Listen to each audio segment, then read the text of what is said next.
வள்ளலார் வந்து வாழ்வியல் பற்றி நிறைய விஷயங்கள் வந்து சொல்லியிருக்காரு. இந்த சித்த மருத்துவத்தில் என்ன சொல்லுவோம் அப்படின்னா, இறைவனை அடைகிறது தான் முக்கியமான நோக்கம். அந்த நோக்கத்துக்கு நம்ம உடலை தயார்படுத்துறது தான் வந்து சித்த மருத்துவம் அப்படின்னு சொல்லுவோம். வள்ளலாரும் இதே விஷயத்தை தான் வந்து சொல்லியிருக்காரு. நம்மளோட உடம்பை எப்படி வந்து பேணி காக்கணும், நம்ம வாழ்க்கைக்கான சில தத்துவ முறைகளை சொல்லி இறைவனை அடைய முடியும் அப்படிங்கிறத வந்து சொல்லியிருக்காரு. ஸோ வள்ளலார் அந்த அடிப்படையான வாழ்வியல் தத்துவத்தை பற்றி என்ன சொல்கிறாருங்க சார்?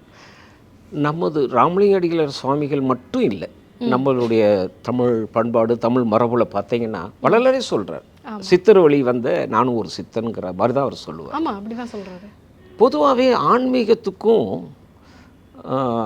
ஆன்மீக ஞானிகளிடமிருந்து பார்த்தீங்கன்னா அந்த உடல் சம்மந்தப்பட்டது மருத்துவம் சம்மந்தப்பட்டது இந்த நாட்டில் இந்த ஞானிகளோட தொடர்பு ரொம்ப இருக்கும்.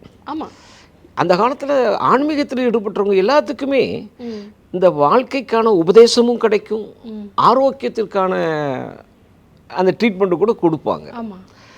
ஸோ இந்த ஆன்மீகத்தோட இந்த மருத்துவம் சேரலாம். ஆனால் இன்றைக்கி அரசியலோடு சேருது, அது இந்த கமெண்ட்டுக்கு நான் வரல. அப்படி வரும் பொழுது ராமலிங்க அடிகளாருடைய அவர் பின்பற்றியிருந்த ஒரு சமயம் வந்து உலகினுடைய உயரிய சமயம் சைவ சமயம். சைவ சமயத்தை பற்றி சொல்ல வேண்டிய விரிவாக சொல்லணும்னு அவசியம் இல்லை. ஏன்னா மகான் திருமூலர், மாணிக்க வாசகர், இவங்க ரெண்டு பேரையும் பின்பற்றி தான் ஒரு சைவ நெறியவே நம்ம சொல்ல முடியும். வள்ளலாரும் அந்த திருமந்திரத்தையும் திருவாசகத்தையும் நம்மளுடைய ரெண்டு கண்களாக பார்க்குறாரு. அப்படி அதில் பயணிக்க பொழுது தான் நீங்கள் சொல்லக்கூடிய அந்த வாழ்க்கை முறை மருத்துவம் சம்பந்தப்பட்டது பன்முக ஞானத்தன்மையோடு இருக்கிறார் வள்ளலார்.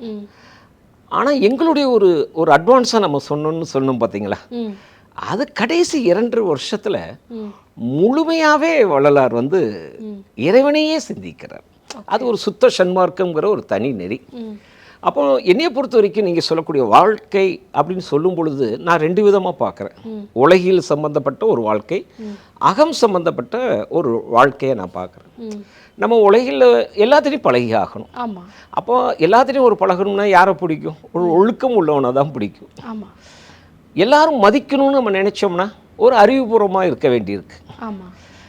அப்போ எல்லாரும் இன்னொன்று ஆரோக்கியமாகவும் இருக்க வேண்டியிருக்கு. இது உலகில் சம்பந்தமாக இருக்குது. அதேமாதிரி அகம் சம்பந்தப்பட்ட வாழ்க்கையும் வள்ளலார் தெளிவாக சொல்கிறேன்.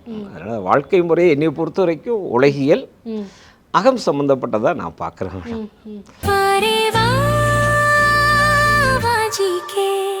டாக்டர் ஸ்ரீவர்மாஸ் மேஜிகேர், his wellness for her happiness. ஆரோக்கியம் தரும் மருத்துவர்கள் டாக்டர் ஸ்ரீவர்மாஸ், அழகும் ஆரோக்கியமும்.